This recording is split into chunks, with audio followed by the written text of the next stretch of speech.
All right, man. So everybody's been talking about this Shannon Sharp and Katt Williams thing. So I decided to look at it. I watched the whole thing.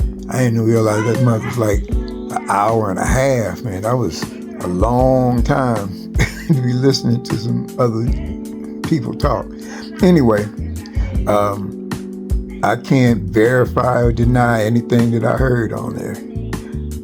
I did hear him say some things about Steve Harvey, and all I can say is that when I was doing stand-up, I heard some other comedians in the green room that was saying some things about Steve Harvey that were troubling. But, they can't verify that they knew what they were talking about either, so I'm not going to repeat what they said. I know I did go to my barber, and I told my barber, I said, hey, man, this was when Steve Harvey was doing the Apollo, hosting Apollo. And I said, hey, man, I want my haircut to be like Steve Harvey. All the barbers in the shop just busted out laughing. And they said, hey, man, you know that shit is a wig, right? And I said, no, I didn't know that. But, well, you see what Steve Harvey is wearing now, so I guess they was right. Anyway, what I was going to verify is, this other part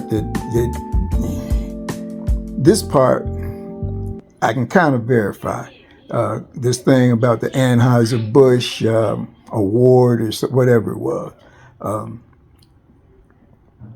I did get, I can't remember what year it was, but I was invited to come and participate in that event. We went over to the Improv, and I think they selected out of 200 people, they selected 15 people, and I got the invitation to come and participate in that event.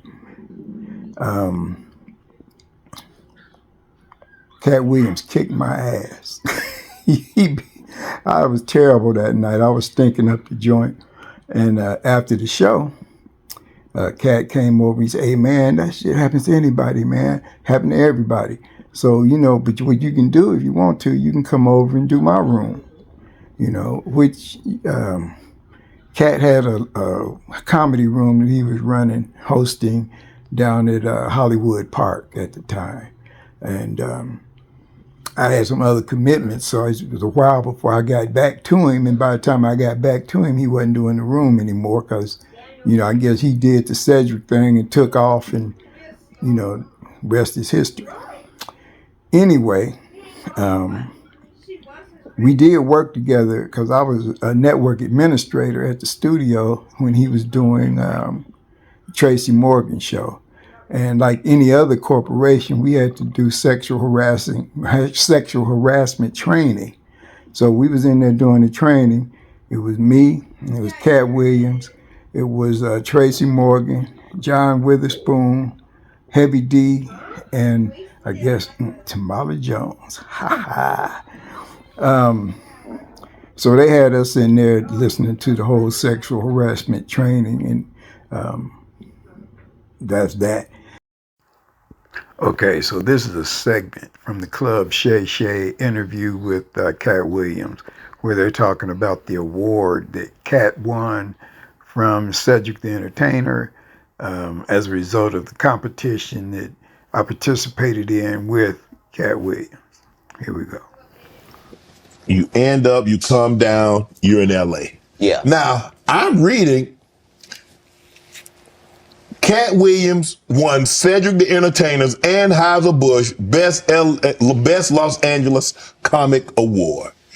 Did you win that award, won Katt Williams?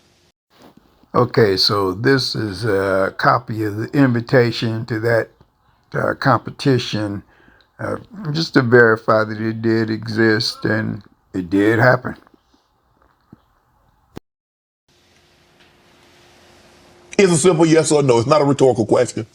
It's a question that probably should have been asked to Cedric the Entertainer. I'm asking you. I got you here, though. I know. I couldn't believe Cedric didn't get asked that question. You still a dude's joking to give him an award, and then 10 years later you don't know nothing about it.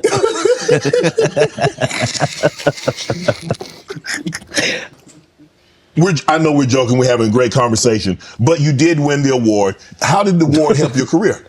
It had to help something, Katt. Nope. Nope. God, come on, Katt. I didn't remember it had happened to you. Just said it. How can Cedric give you an award that was worth something? Everything Cedric and Ricky Smiley ever been in got canceled for not being funny. Ricky sat here and told you that they cut him out of every movie he did. They always had a reason. Like, So that's it. All I can really say one way or the other is, you know, when the little time that I spent with Katt Williams, he seemed like a cool dude, seemed pretty genuine, and most of the stuff that he said, I've heard other people say, and the dude seems like he's real to me. So just enjoy what he's talking about. Don't even care what I'm talking about.